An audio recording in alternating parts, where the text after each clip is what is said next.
Nah, untuk jalan provinsi sudah 85% selesai ya. Tinggal lagi beberapa titik lah yang mungkin yang dulunya mungkin mulus, sekarang ada perubahan mungkin yang akan kita perbaiki. Ya, itu kan ada perubahan lah dalam karena dipatahi selama 2 tahun kan.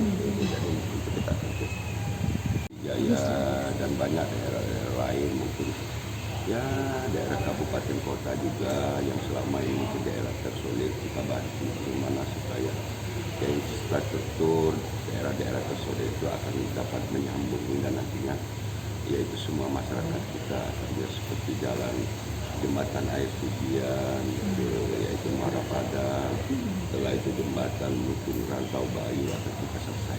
Artinya fokus infrastruktur terlebih dahulu Pak ya? Ya, kita secara umum bukan infrastruktur bagian daripada tugas kita, tanggung jawab kita. Karena itu bagian daripada kita untuk memperlancar aktivitas ekonomi masyarakat kita. Yang titik akhirnya ekonomi masyarakat kita bisa meningkat. Jadi patut bersyukur. Banyak mungkin program-program yang selama ini yaitu mungkin tersendat kita sudah selesai. Contoh musim 6 ini soal pemilihan, sudah itu kita punya agenda lagi yaitu akan menyelesaikan yaitu Masjid Wijaya. Setelah itu juga jalan seluruh jalan provinsi di kabupaten kota insya Allah tahun ini selesai. Baru selesai. Dan terlebih lagi kita secara ekonomi peningkatan ekonominya sudah luar biasa langsung.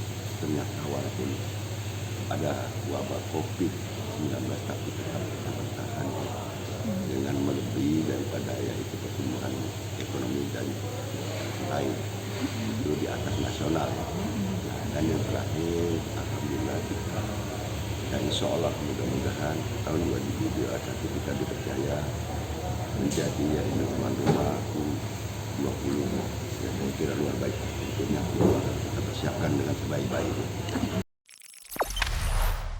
Jangan lupa subscribe, share, komen, dan like ya.